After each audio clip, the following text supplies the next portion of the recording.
Hello નમસ્કાર મિત્રો, દરેકનું હાર્દિક સ્વાગત છે મિત્રો. ધોરણ 10 વિષય છે સામાજિક વિજ્ઞાન, જેની અંદર સ્વાધ્યાય પોથીનો મિત્રો પાઠ નંબર 8 કુદરતી સંસાધન સંપૂર્ણ સારી રીતે મિત્રો સોલ્યુશન મળી જશે. તે પહેલા ચેનલમાં નવા છો તો ફટાફટ ચેનલને સબસ્ક્રાઇબ કરી તમારા મિત્રોને અવશ્યપણે શેર કરવાનું ના ભૂલશો. અહીં તમને તમામ પ્રકારના સોલ્યુશન મળી જશે. તો ચાલો શરૂ કરીએ. જોઈએ વિભાગ એ, જેની અંદર સૌપ્રથમ જોડકા આપ્યા છે. પહેલું જોડકું છે વ્યક્તિગત સંસાધન, તો મિત્રો તેની સામે આવશે જમીન, મકાન. ત્યારબાદ રાષ્ટ્રીય સંસાધન, તો કે આવશે લશ્કર અને આંતરરાષ્ટ્રીય વેપાર. જ્યારે વૈશ્વિક સંસાધન તો બધા રાષ્ટ્રો સહિયારી. ત્યારબાદ મિત્રો આગળ વધીએ, જેમાં સર્વસુલભ સંસાધન તો આવશે મિત્રો ઓક્સિજન. ત્યારબાદ સામાન્ય સુલભ સંસાધન તો આવશે ભૂમિ, જમીન. ત્યારબાદ એકલ સંસાધન તો ક્રાયોલાઇટ, અને વિરલ સંસાધન તો સોનું અને યુરેનિયમ. જોડકા નંબર 3 છે દલદલ જમીન, તો આવશે તેનું બીજું નામ છે પીઠ પ્રકારની જમીન. ત્યારબાદ કાળી જમીન, તો જેને રેગુર જમીન પણ કહે છે, અથવા તો સ્વયં ખેડાતી જમીન પણ કહીએ છીએ. ત્યારબાદ રાતી જમીન, તો લાલ જમીન. અને લેટેરાઇટ જમીન, તો મિત્રો એનું બીજું નામ છે પડખાઉ જમીન. નીચેના વિધાનો ખરા છે કે ખોટા જણાવો. જેમાં પહેલો છે નવીનીકરણ સંસાધનો કે જે સંસાધનો એકવાર વપરાયા પછી પુનઃ ઉપયોગમાં લઈ શકાય છે. સાચું. માનવીની જરૂરિયાતો મર્યાદિત છે, તો ખોટું, કારણ કે માનવીની જરૂરિયાતો અમર્યાદિત છે. ત્યારબાદ આગળ છે ત્રીજા નંબરે સંરક્ષણ શબ્દનો સીધો સંબંધ સંસાધનોની અછત સાથે જોડાયેલો છે. સાચું. સપાટીનું ઉપલું પડ જેમાં વનસ્પતિ ઉગે તેને આપણે જમીન કહીએ છીએ, એ પણ સાચું છે. જમીનના પ્રકાર, તેના રંગ, આબોહવા, માતૃકણ રચના, ફળદ્રુપતા વગેરેને આધારે પાડવામાં આવે છે, તો એ પણ સાચું છે. જંગલોના આચ્છાદનના કારણે તેના મૂળ જમીન કણોને જકડી રાખે છે, તો સાચું. ભૂમિ સંરક્ષણ એટલે જમીનનું ધોવાણ રોકીને જમીનની ગુણવત્તા ઘટાડવી, તે તો ખોટું. જમીન સંરક્ષણનો સીધો સંબંધ માટી કણોને પોતાની મૂળ જગ્યાએથી જાળવી રાખવા સાથે છે. સાચું. બળતર જમીનમાં વૃક્ષોને કાપવા જરૂરી ગણાય છે, તો ખોટું. ત્યારબાદ ક યોગ્ય વિકલ્પ પસંદ કરી ખાલી જગ્યા પૂરવાની રહેશે. જોઈએ તો રાતી જમીનમાં, તો કે ફેરિસ ઓક્સાઇડની હાજરીને કારણે તેનો રંગ લાલ બને છે. 2 જેમાં ખાલી જગ્યામાં આવશે પર્વતીય જમીનનું સ્તર પાતળું અને અપરિપક્વ હોય છે. 3 ખાલી જગ્યામાં આવશે પડખાઉ જમીન ભીની થાય ત્યારે માખણ જેવી, મુલાયમ અને સુકાય ત્યારે સખત બની જાય છે. 4 કુદરતી સંસાધનો મર્યાદિત છે. મિત્રોને વિડીયોને લાઈક ખાસ કરી દેશો અને તમારા મિત્રોને પણ શેર કરશો. છે જેની અંદર આપણે સાચા વિકલ્પો લખવાના છે. પહેલો છે કઈ જમીન માત્ર ગ્રીનલેન્ડ માંથી મળી આવે છે, તો ઓપ્શન એ ક્રાયોલાઇટ. 2 કોઈ પણ દેશ કે પ્રદેશની સાર્વજનિક સંપત્તિને કયું સંસાધન કહેવાય, ઓપ્શન બી રાષ્ટ્રીય સંસાધન. 3 ઓક્સિજન, નાઇટ્રોજન કયા પ્રકારના સંસાધન છે, તો ઓપ્શન એ સર્વસુલભ સંસાધન. ત્યારબાદ 4 કુદરત, માનવ અને ખાલી જગ્યા 3 એ પરસ્પર પ્રક્રિયા દ્વારા જ સંસાધન બને છે, તો સંસ્કૃતિ.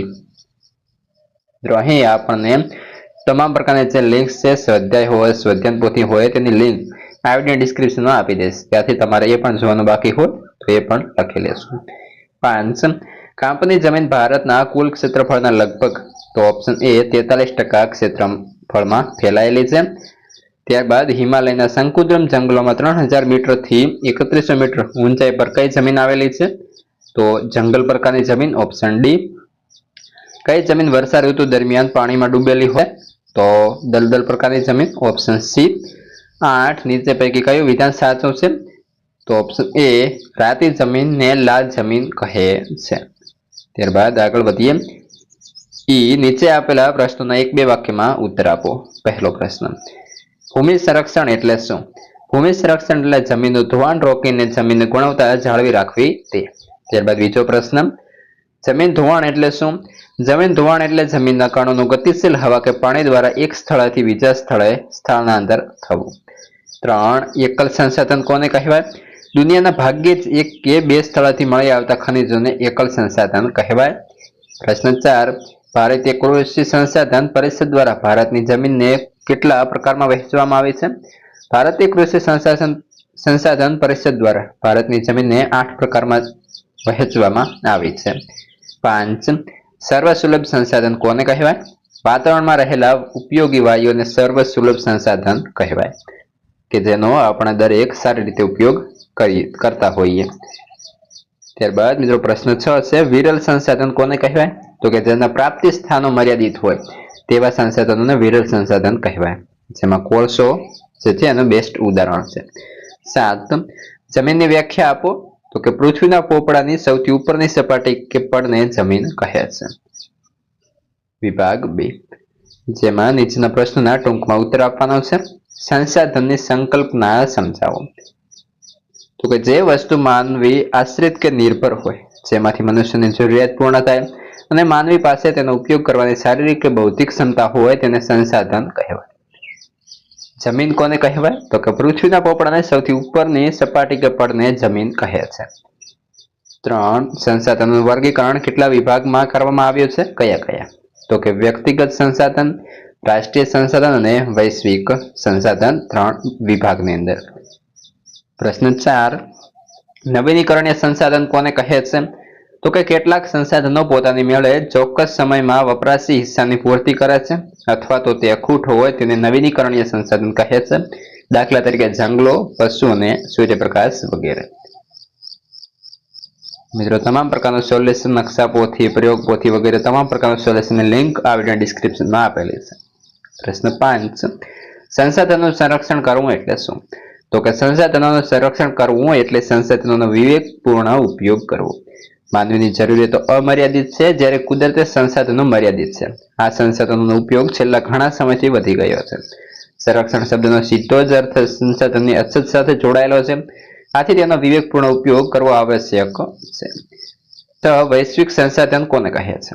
તો કે સમગ્ર દુનિયાની ભૌતિક અને અભૌતિક તમામ સંપત્તિ જેનો ઉપયોગ માનવ કલ્યાણમાં થતો હોય તેને વૈશ્વિક સંસાધન કહે છે. વિભાગ સી, નીચેના પ્રશ્નના મુદ્દાસર ઉત્તર લખવાના છે. પહેલો પ્રશ્ન છે, સંસાધનોના ઉપયોગો ટૂંકમાં જણાવો. જવાબ છે સંસાધન ખોરાક તરીકે. તો કે માનવીની ખોરાકની જરૂરિયાત વિવિધ સંસાધનોમાંથી જ પૂરી થાય છે.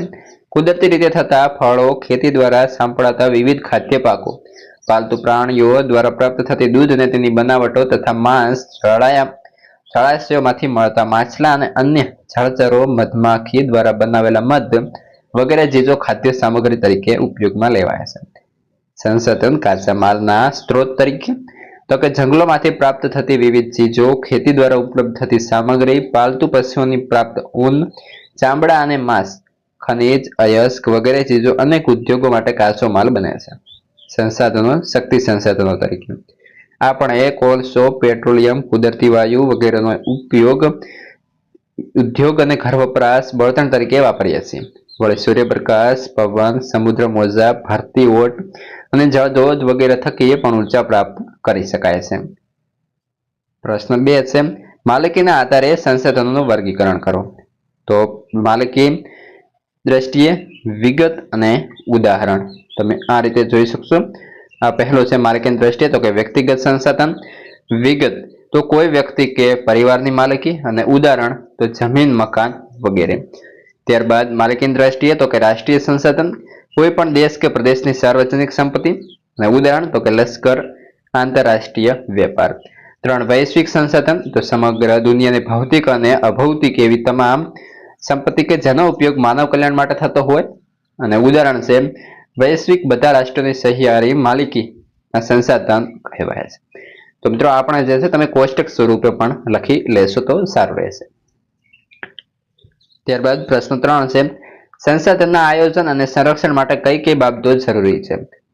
જવાબ છે સૌથી પહેલા કોઈ એક દેશ કે પ્રદેશને એક એકમ ગણી તેના ઉપયોગમાં લેવાયેલા હજુ વણ વપરાયેલા કે સંભવિત સંસાધનોની ઉપલબ્ધિ અને વિશેષતાઓ બાબતે જાણકારી મેળવવી. જે સંસાધનોનું પ્રમાણ મર્યાદિત કે અનવીનીકરણીય છે તેનું વૈજ્ઞાનિક ઢબે દોહન કરવું જોઈએ અને તેનો વપરાશ અનિવાર્ય હોય ત્યાં જ કરવો. જે સંસાધનોની માત્રા વધારી શકાય તેના વિકાસ માટે પ્રયત્ન કરવો જોઈએ. જે સંસાધનો વર્તમાનમાં મોંઘા કે સહેજ ઉપલબ્ધ હોય તેને વેડફવાને બદલે ભાવિ જરૂરિયાત માટે કરકસર કરી સાચવવા જોઈએ. જે મર્યાદિત માત્રામાં ઉપલબ્ધ છે તેવા સંસાધનો જાળવી રાખવા તકનીકી વિકાસ દ્વારા તેના વૈકલ્પિક સ્ત્રોતોની શોધ લાંબા ગાળે વધારે ફાયદેકારક છે. સંસાધનોના સંરક્ષણ માટે તંત્ર દ્વારા જરૂરી કાયદા કે નિયમો બનાવી તેનું અમલીકરણ કરાવવું જોઈએ. નાગરિકો સંસાધનોના વિવેકપૂર્ણ ઉપયોગ સાથે જોડાયેલી તમામ બાબત અંગે વાકેફ કરી જનજાગૃતિ કેળવવી જોઈએ. પ્રશ્ન 4. ભૂમિ સંરક્ષણના ઉપાયો જણાવો. ભૂમિ સંરક્ષણના ઉપાયો નીચે મુજબ છે. તો જોઈએ, જંગલોના આચ્છાદનના કારણે તેના મૂળ જમીનોને જકડી રાખે છે. નદીના કોતરો અને પહાડી ઢોળાવો પર વૃક્ષારોપણ કરવું, રણની નજીકના ક્ષેત્રોમાં વાતા પવનોને રોકવા, વૃક્ષોની હારમાળા ઉગાડવી તે રણને આગળ વધતું અટકાવશે. નદીના પૂરને અન્ય નદીઓમાં વાળી કે સૂકી નદીઓ ભરી અંકુશમાં લેવા જોઈએ. અનિયંત્રિત ચરણથી પહાડોની જમીન સ્તર ઢીલું પડે તેને અટકાવવો જોઈએ. ક્ષિતિજ સમાંતર ખેડ, સીડીદર ખેતરો જેવી પદ્ધતિઓ અપનાવવી જોઈએ. ફળદ્રુપતા ગુમાવી બેઠેલી જમીનમાં પુનઃ સેન્દ્રિય પદાર્થો ઉમેરવો જોઈએ. ઉપરોક્ત ઉપાયો કરવાથી જમીનનું સંરક્ષણ કરી શકાય છે. જમીનનું સંરક્ષણ આજની તાતી જરૂરિયાત છે. તેના સંરક્ષણ માટે સરકાર, સમાજ અને લોકોએ સહિયારા પ્રયાસો કરવા પડશે. ત્યારબાદ વિભાગ ડી છે. પહેલો પ્રશ્ન છે, જમીનના પ્રકારો જણાવો, કોઈ એક પ્રકાર વિશે લખો. તો મિત્રો, હાલમાં ભારતીય કૃષિ સંશોધન પરિષદ દ્વારા ભારતની જમીનને 8 પ્રકારમાં વહેંચવામાં આવે છે. જે પૈકી પર્વતીય જમીન અને જંગલ પ્રકારની જમીન પર્વતીય ક્ષેત્રમાં જુદી જુદી ઊંચાઈએ જોવા મળે છે. જેમાં કાંપની જમીન, રાતી અથવા લાલ જમીન, કાળી જમીન, લેટરાઇટ જમીન, રણ પ્રકારની જમીન, પર્વતીય જમીન, જંગલ પ્રકારની જમીન, દલદલ કે પીઠ પ્રકારની જમીન. તો કાંપની જમીન, આ પ્રકારની જમીન ભારતના કુલ ક્ષેત્રફળના લગભગ 43% ક્ષેત્રફળમાં ફેલાયેલી છે. પૂર્વના બ્રહ્મપુત્ર ખીણથી શરૂ કરી પશ્ચિમમાં સતલુજ નદી સુધીનું ઉત્તર ભારતમાં મેદાન, દક્ષિણ ભારતના નર્મદા, તાપી, મહાનદી, ગોદાવરી, કૃષ્ણા અને કાવેરી ખીણ પ્રદેશમાં અને તે પૈકી મહાનદી, ગોદાવરી, કૃષ્ણા અને કાવેરીના મુખ્ય ત્રિકોણ પ્રદેશમાં આ પ્રકારની જમીન આવેલી છે. કાંપની જમીનનું નિર્માણ નદીઓ દ્વારા નિક્ષેપિત કાંપને આભારી છે. આ જમીનમાં પોટાશ, ફોસ્ફરિક એસિડ અને ચૂનાનું પ્રમાણ વધારે જોવા મળે છે. જ્યારે નાઇટ્રોજન અને હ્યુમસ માત્ર ઓછા પ્રમાણમાં જોવા મળે છે. જો આ જમીનમાં કઠોળ વર્ગના પાક લેવામાં આવે તો તેમાં નાઇટ્રોજનની સ્થિરતાનું પ્રમાણ વધારી શકાય છે. આ પ્રકારની જમીનમાં ઘઉં, ચોખા, શેરડી, શણ, કપાસ, મકાઈ, તેલબિયા વગેરે પાકો લઈ શકાય છે. ત્યારબાદ પ્રશ્ન 2 છે, જમીન ધોવાણ એટલે શું, તેને અટકાવવાના ઉપાયો. તો ધોવાણ એટલે જમીનના કણોનું ગતિશીલ હવા કે પાણી દ્વારા એક સ્થળેથી બીજા સ્થળે સ્થળાંતરિત થવું. અન્ય રીતે કહીએ તો કે ઉપલા જમીન કણોનું ઝડપથી કુદરતી બળો દ્વારા અન્યત્ર સ્થાનાંતર થઈ જવું. તેની ઉપરનું પડ બનતા વર્ષો લાગ્યા છે. તેના જમીન કે ભારે વરસાદ કે તોફાની પવનોથી થોડા દિવસોમાં ખેંચાઈ જાય તો ખેત ઉત્પાદન ઘટે છે. આ પડની જાળવણી ખેતી માટે અત્યંત જરૂરી છે. આથી જમીન ધોવાણ અટકાવવું જોઈએ. તેના ઉપાયો જોઈએ તો કે જમીન પર ચરણ પ્રવૃત્તિઓને નિયંત્રણમાં લેવી, ઢોળાવાળી જમીનમાં સમોચ્ચ રેખીય પગથિયાની તરાહથી વાવેતર કરવું, પડતર જમીનમાં વૃક્ષનું વાવેતર કરવું, પાણીના વહેલા પડેલા હોય ત્યાં અડબદ્ધ બાંધવા, પાણીનો વેગ ધીમો પાડવા, ઢાળવાળા ખેતરમાં ઊંડી ખેડ કરવી. પ્રશ્ન 3, જમીન નિર્માણની પ્રક્રિયા સવિસ્તાર સમજાવો. તો સામાન્ય રીતે ભૂસપાટી ઉપર જેમાં વનસ્પતિ ઉગે છે તેને આપણે જમીન વનસ્પતિ ઉગે તેને જમીન તરીકે ઓળખીએ છીએ. જમીન પૃથ્વીના પોપડા પરના અનેકવિધ કણોથી બનેલ એક પાતળો પડ હોય છે. એમાં ખનિજો, ભેજ, હ્યુમસ, સેન્દ્રિય તત્વો તથા હવા વગેરે ભળેલા હોય છે. માટી નીચે તેના મૂળ ખડક સ્તરો આવેલા હોય છે. જમીનનું નિર્માણ મૂળ ખડકોના ખવાણ અને ધોવાણથી મળતા પદાર્થોથી થાય છે. જેમાં જૈવિક અવશેષો, ભેજ અને હવા મળે છે. અન્યત્ર રીતે કહીએ તો જમીન ખનિજો અને જૈવિક તત્વોનું કુદરતી મિશ્રણ છે, તેમાં ભળે છે. અન્ય રીતે કહીએ તો તેમાં વનસ્પતિના વૃદ્ધિ અને વિકાસ કરવાની ક્ષમતા છે. તેમાં વનસ્પતિના વૃદ્ધિ માટે જરૂરી એવા ખનિજ દ્રવ્ય અને જૈવિક દ્રવ્યો આવેલા હોય છે. જોકે તેનું પ્રમાણ બધી જમીનમાં એક સરખું હોતું નથી.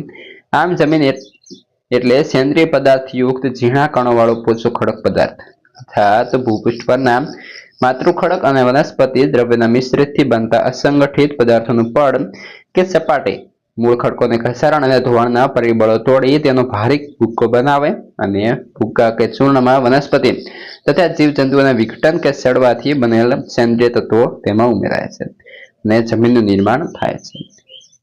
પ્રશ્ન 4 છે, વિતરણના આધારે સંશોધનોના પ્રકાર, તો સર્વસુલભ સંસાધન, તો વાતાવરણમાં રહેલા ઉપયોગી વાયુઓ અને ઓક્સિજન અને નાઇટ્રોજન તેના ઉદાહરણ છે. સામાન્ય સુલભ સંસાધન, તો સામાન્યપણે મળે તેવા ભૂમિ, જમીન, જળ, ગોચર વગેરે ઉદાહરણ છે. વિરલ સંસાધન, તો જેમાં પ્રાપ્તિ સ્થાનો મર્યાદિત હોય તેવા ખનિજો, જેમ કે કોલસો, પેટ્રોલિયમ, તાંબુ, સોનું, યુરેનિયમ વગેરે. એકલ સંસાધન, દુનિયામાં ભાગ્યે જ એક કે બે સ્થળેથી મળી આવતા ખનિજો, ક્રાયોલાઇટ ખનિજ, જે માત્ર ગ્રીનલેન્ડમાંથી મળે છે. ત્યારબાદ ભારતના રેખાંકિત નકશામાં નીચેની વિગતો સંજ્ઞા વડે યોગ્ય સ્થાને દર્શાવો.